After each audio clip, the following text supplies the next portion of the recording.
ஓம் ஸ்ரீ குருப்யோ நமஹ.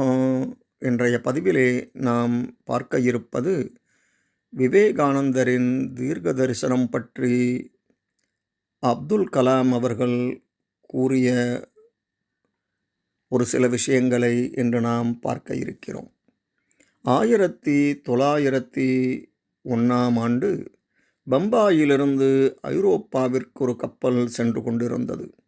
அதில் இருவர் தங்களுக்குள் அறிமுகப்படுத்திக் கொண்டனர்.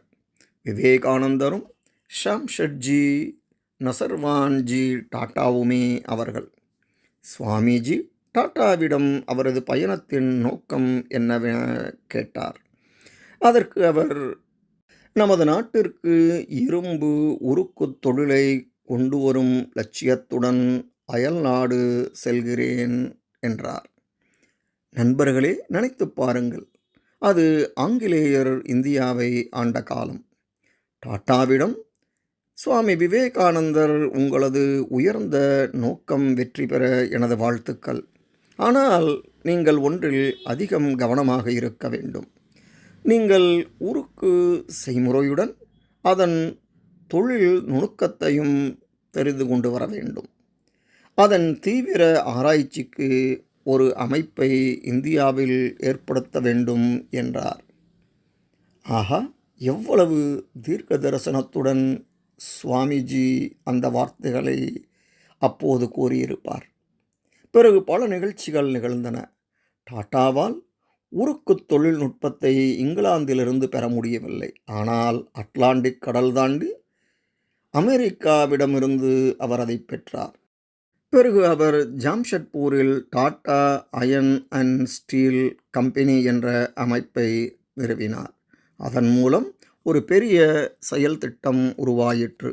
அதன் முதல் பகுதியாக தற்போது ஜார்க்கண்ட் மாநிலத்தில் உள்ள ஜாம்ஷெட்பூரில் இரும்பு தொழிற்சாலை ஒன்று நிறுவப்பட்டது.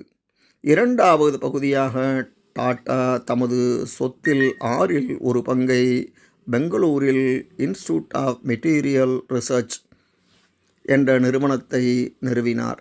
சில நாட்களுக்கு முன் நான் ஜாம்ஷெட்பூர் சென்றிருந்தேன்.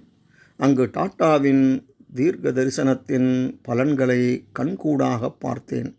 அங்கு டிஸ்கோ எனப்படும் டாட்டா உருக்கு தொழிற்சாலை ஆண்டுக்கு 40 லட்சம் டன் உருக்கை உற்பத்தி செய்கிறது. பெங்களூரில் சிறிய அளவில் துவக்கப்பட்ட ஆராய்ச்சி நிறுவனம் இன்று இந்தியன் இன்ஸ்டிடியூட் ஆஃப் சயின்ஸ் என்ற பெயரில் மிகப்பெரிய கல்வி நிறுவனமாக இயங்கி வருகிறது. சுவாமிஜியின் தீர்க்க தரிசனத்தையே இது பறைசாற்றுகிறது. வலுவான முன்னேறிய இந்தியாவை உருவாக்குவதே நமது லட்சியம். அறிவியல், தொழில்நுட்பம், உற்பத்தி, தொழில் ஆகிய மூன்றும் ஒருங்கிணைந்து முன்னேற்றத்திற்கு துணையாக செயல்பட வேண்டும் என்பதை அவர் உணர்ந்திருந்தார் என்றார் டாக்டர் அப்துல் கலாம். அடுத்த பதிவிலே இன்னொரு தலைப்பிலே உங்களை சந்திக்கிறேன். நன்றி, வணக்கம்.